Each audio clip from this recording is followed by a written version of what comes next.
दोस्तों, ज्ञान take channel में आपका स्वागत है। और आज हम बहुत ही खास टॉपिक पे बात करने वाले हैं। और ये जो टॉपिक है ये सनातन धर्म से भी जुड़ा है और टेक्नोलॉजी साइंस से भी जुड़ा हुआ है। लेकिन इसमें जो सबसे खास बात है ये आपको जानकर पता चलेगा कि ये क्या सबसे बड़ी खास बात है, वो भी जो आप हनुमान जी को मानते हैं, ये उससे जुड़ा हुआ टॉपिक है। तो चलिए दोस्तों, बात करते हैं आज सूर्य और पृथ्वी से दूरी सबसे पहले कब नापी गई, कैसे नापी गई, किसने इसको नापा और कहां पर इसका वर्णन है। तो चलिए दोस्तों, शुरू करते हैं कि कैसे एक बिना टेक्नोलॉजी, इंटरनेट या कोई किसी यान के बिना और पृथ्वी से सूर्य की दूरी को कैसे नापा जा सकता है। क्या कोई ऐसा फीता है जिससे कि उसकी एग्जैक्ट दूरी नापी जा सके या उसकी लगभग दूरी को नापा जा सके। तो ये जानना हमें बहुत जरूरी है, या आपको बताना जरूरी है कि जब टेक्नोलॉजी नहीं थी, इंटरनेट नहीं था और बहुत सारी ऐसी सुविधाएं भी नहीं थी, कोई ऐसा मतलब कोई भी ऐसी हम टेक्नोलॉजी नहीं बता सकते कि जो उस टाइम संभव थी, और उसके बावजूद सूर्य और पृथ्वी के बीच की दूरी को नापा गया। तो दोस्तों, नासा जो आजकल है, और नासा अमेरिका की एक ऐसी मतलब संस्थान, रिसर्च सेंटर भी बोल दीजिए, या स्पेस टेक्नोलॉजी में या किसी चीज में भी बताइए, वो हमेशा अंतरिक्ष या स्पेस की नई नई खोज करता रहता है और वो सबसे पहले वो बताता है आजकल।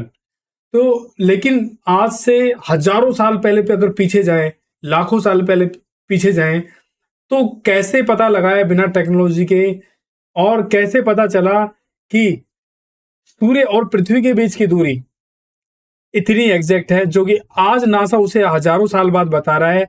तो अगर हम उसे मैच करते हैं तो वही दूरी निश्चित मिलती है। तो कैसे ये पता चले कि कैसे ये सब किया। तो चलिए दोस्तों, बात करते हैं आज हम हमारे जो हिंदू धर्म में सनातन धर्म है उसमें कैसे पृथ्वी और सूर्य के बीच की दूरी को नापा गया, और वो भी चालीसा के अंदर, हनुमान चालीसा के अंदर ये मेंशन है, जहां पे भगवान श्री हनुमान, जिनकी चालीसा को जब हम गाते हैं या उसमें पढ़ते हैं, तो उसके दौरान आप देखना कि उसमें एक ऐसी जगह श्लोक दिया हुआ है, और यह 18वीं जो चौपाई है हनुमान चालीसा की, उसमें एक श्लोक है जो कि यह बताता है कि एग्जैक्ट सूर्य और पृथ्वी के बीच की दूरी क्या है।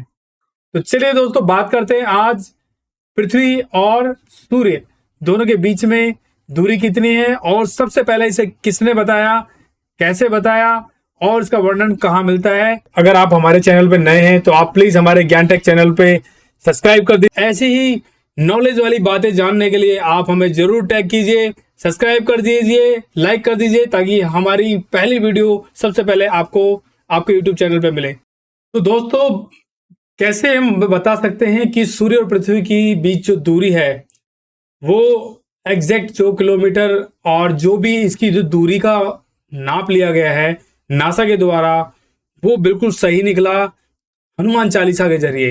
हनुमान चालीसा जो दोस्तों हैं वो लिखी गई थी स्वामी गोस्वामी तुलसीदास के द्वारा, और ये काफी समय पहले लिखी गई थी, बहुत हजारों साल पहले लिख दी गई थी। तो ऐसा तो है नहीं कि जो स्वामी गोस्वामी तुलसीदास जी हैं वो खुद नापने चले गए थे, पृथ्वी का फीता लेके पृथ्वी से और सूर्य तक नाप के उन्होंने उसमें फिर डाला कि भाई ये इतने दूरी पड़ रही है, और हनुमान जी जो गए हैं मैंने उनकी बता दी है दूरी, कि वो कैसे कैसे उन्होंने जाके वहां पर सूर्य को फल समझ के खा लिया।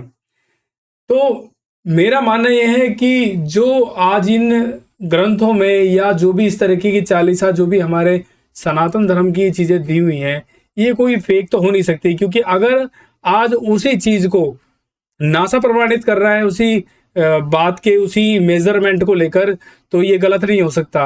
और सबसे बड़ी बात, ये आज की लिखी भी नहीं है। और किस आधार पर बता सकते हैं कि जो दोहा है, दोहा इस प्रकार है दोस्तों कि जुग सहस्त्र योजन पर भानु, लीलियो ताही मधुर फल जानू।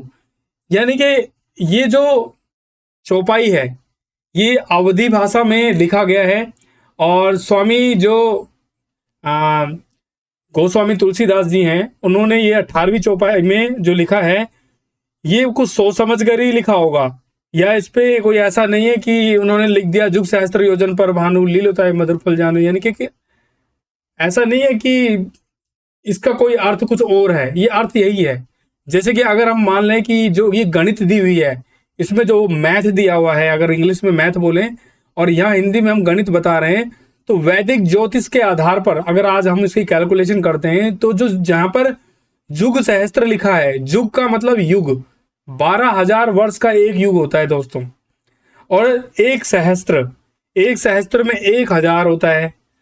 और एक योजन मतलब यहाँ पर जोजन बोला है, युग सहस्त्र जोजन, तो जोजन को यह योजन कहा गया है, योजन ही हिंदी में पढ़ा जाएगा। तो योजन 8 मील का एक होता है, 8 मील का एक योजन। और भानु यहाँ पर दोस्तों सूर्य को कहा गया है। सूर्य को अगर हम पर्यायवाची शब्दों में अगर जाकर देखें तो उसे हम भानु कह सकते हैं, बहुत सारे पर्यायवाची नाम है। तो अब देखें तो युग को अगर हम मल्टीप्लाई करें, सहस्त्र, योजन और भानु यानी कि सूर्य की दूरी, ये मल्टीप्लाई कैसे आया, तो यानी कि 12,000 यानी कि एक युग, सहस्त्र 1,000, मील यानी कि जो योजन है वो 8 मील। अब इनको हमने मल्टीप्लाई किया तो दोस्तों ये 9 करोड़ 60 लाख 9 करोड़ 60 लाख मील की दूरी बनती है। और एक मील यानी कि एक मील में 1.6 किलोमीटर होते हैं दोस्तों। अब 9 करोड़ 60 लाख को अगर हम मल्टीप्लाई 1.6 से करते हैं, ध्यान से सोचना दोस्तों, अब इसी एक 1.6 किलोमीटर जो है यानी कि जो एक मील में 1.6 किलोमीटर होते हैं, इसको हम 9 करोड़ 60 लाख से मल्टीप्लाई कर देते हैं तो ये 15 करोड़ 36 लाख बनते हैं, जो कि नासा की कैलकुलेशन के अकॉर्डिंग है। तो दोस्तों नासा तो अब है ना, आज से हजारों साल पहले तो कोई टेक्नोलॉजी ऐसी थी नहीं। ये भी नहीं कह सकते कोई ऐसा स्पेस यान था, कुछ भी हमारे पास उसके सबूत नहीं है, कुछ भी ऐसा नहीं है। हो सकता है नालंदा विश्वविद्यालय जो जला दिया गया था, बिहार में नालंदा के बारे में आपने सुना ही होगा, उसे जला दिया गया था। वहां कहते हैं कि लाखों की संख्या में रिसर्च की बुकें थी और वो बहुत बड़ा स्टडी का सेंटर था पूरे वर्ल्ड में। और ऐसा जहां पे बहुत बड़ी एक लाइब्रेरी भी जिसे कहते पुस्तकालय अगर हम हिंदी में कहें, तो वो भी जला दी गई थी, कई हफ्तों तक जलता रहा था। तो हो सकता है ये सारी शोध रिसर्च वहां होंगी और उस टाइम यान भी होंगे, तो ये सब नष्ट हो गए होंगे, क्योंकि आज की बात नहीं है, 10,000 साल पुरानी बातें हैं।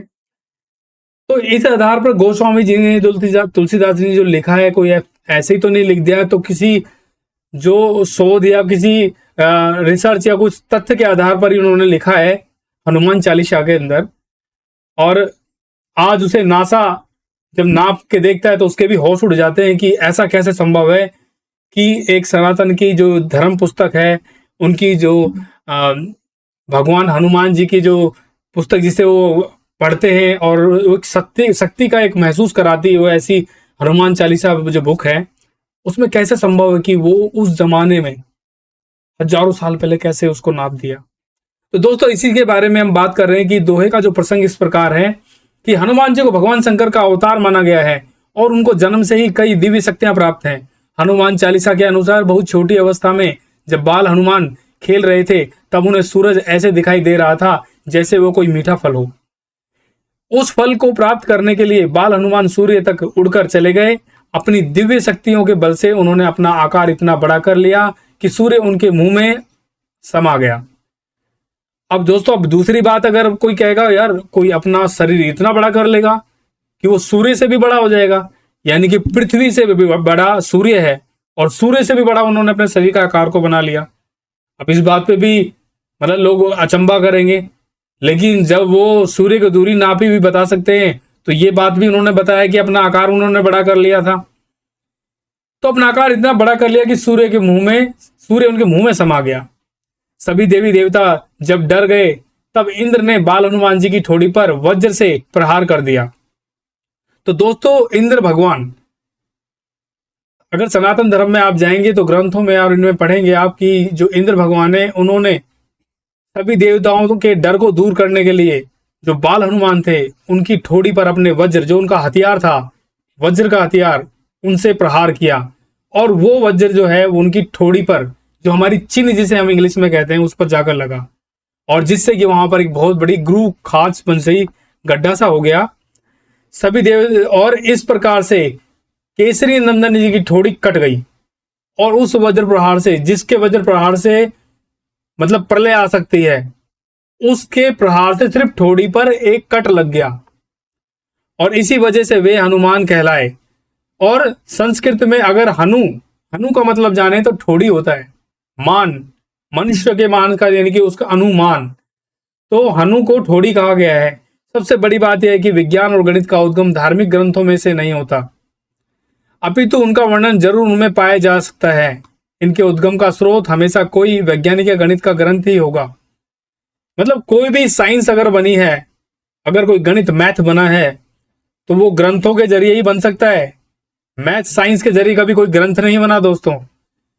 तो आर्यभट्ट लिखित आर्यभट्टिया में इस दूरी का कोई विवरण नहीं है, जबकि आर्यभट्ट ने रिसर्च की थी, उसमें कोई दूरी के बारे में नहीं बताया है। जबकि आर्यभट्ट को पृथ्वी और सूर्य एवं सौरमंडल के अन्य सभी ग्रहों की पृथ्वी की दूरी की पारंपरिक अनुपात उनको पता था। उनको सभी ग्रहों के बारे में पता था आर्यभट्ट को, लेकिन पृथ्वी से सूर्य के बारे में उन्होंने, जो उनकी दूरी है, इस डिस्टेंस के बारे में उन्होंने कुछ भी नहीं बताया। तो दोस्तों ये बहुत बड़ी बात थी जो मैं अभी आपको बता रहा हूँ, ये छोटी बात नहीं है। सनातन धर्म में ऐसे ऐसे ग्रंथ रहे हैं, पता नहीं नालंदा विश्वविद्यालय में उनको नष्ट कर दिया गया। अगर वो नष्ट ना होते तो आज शायद ये जो एलियंस की बातें आज हम देख रहे हैं, एलियंस को शायद हमने यहाँ पर बंदी बना रखा होता, अगर ऐसा होता, या हम दूर दराज किसी दूसरे गैलेक्सी के अंदर भी हमारा आना जाना होता, क्योंकि पहले तो लोग यान के जरिए अंतर ध्यान हो जाते थे। तो दोस्तों आपसे जो बताना था और आपको के सामने जो बात रखनी थी वो ये थी कि जो आज नासा बता रहा है सूर्य और पृथ्वी के बीच की दूरी 15 करोड़ 36 लाख, वो बहुत साल, हजारों साल पहले हमारा सनातन धर्म हनुमान चालीसा में स्वामी गोस्वामी तुलसीदास जी ने अपनी अवधी भाषा में वर्णन कर चुके हैं।